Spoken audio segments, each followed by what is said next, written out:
Ok. Oui. Donc moi je suis Cheikh Oumar Ba, je suis le directeur exécutif de IPAR. Et IPAR assure le secrétariat du comité de pilotage des directives volontaires et de gouvernance foncière.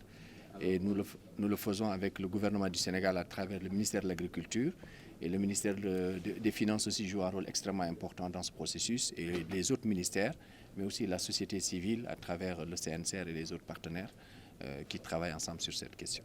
Alors, nous sommes partis sur deux éléments. Le premier élément, c'est que le foncier du Sénégal n'augmente jamais alors que la population sénégalaise augmente. Tous les jours, et tous les intervenants l'ont dit, nous sommes face à des conflits. Et pour faire face à ces conflits, on a vu que dans certains tribunaux, on dépasse les 70% des conflits d'origine foncière. La question aujourd'hui, c'est comment mettre des mécanismes qui soient des mécanismes inclusifs. Et quand on parle de directives volontaires, c'est des principes de bonne gouvernance foncière. C'est-à-dire qu'aujourd'hui, si vous voulez investir votre argent, vous devez parler à la communauté. Vous devez vous assurer que la communauté adhère à cette dynamique. Vous devez aussi vous intéresser à l'intérêt du pays. Parce qu'aujourd'hui, le Sénégal, on sait que le Sénégal a besoin d'investir. Parce que si on n'investit pas, on ne peut pas se développer. Donc, or, l'investissement doit être responsable. Comment faire pour que celui qui a de l'argent et celui qui a la terre puissent collaborer et cohabiter? Deuxièmement, nous avons aujourd'hui des défis.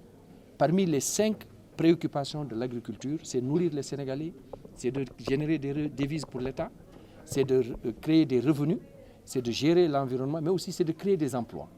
On sait qu'il n'y a aucun pays au monde qui a résolu le problème d'emploi des jeunes. Et on sait que l'agriculture est une des solutions.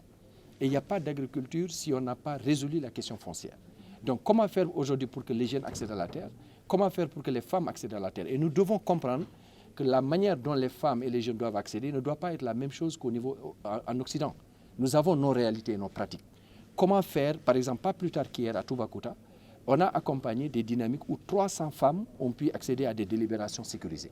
Je pense que si on parle avec nos autorités religieuses, si on parle avec nos autorités coutumières, et si on accepte que c'est l'État qui doit arbitrer et réguler, le secteur privé a les ressources financières, les populations ont la terre, il est possible de trouver des cohabitations, et c'est pourquoi on a développé les plateformes, notamment en Casamance, où on est aujourd'hui en train de travailler avec l'ensemble des acteurs à partir des directives volontaires.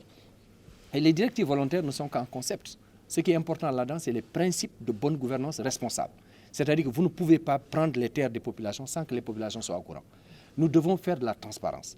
Nous devons nous assurer que ce qu'on investit va servir le Sénégal. Parce que le Sénégal ne va jamais accepter de vendre ses terres. Parce que si aujourd'hui on vend la moitié du Sénégal, après le Sénégal même ne va plus, le gouvernement ne va plus pouvoir contrôler les terres. C'est pourquoi il est important aujourd'hui d'encadrer la cession des terres pour qu'on puisse d'abord sur la durée et sur la superficie. Il n'est pas possible aujourd'hui, quand on a vu, à l'époque, nous, à Ndoga Babacar, on avait fait des études et on a vu que près de 50 000 hectares étaient concernés. À Fana, il y avait 26 000. 20 000, ensuite, c'est parti à... Donc, toutes ces questions, aujourd'hui, le gouvernement est conscient de cela.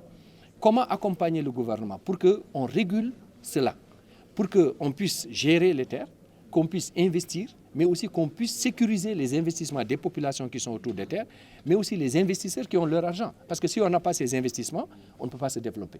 Si on veut créer des emplois, il faut aussi élargir. Donc c'est tout cela.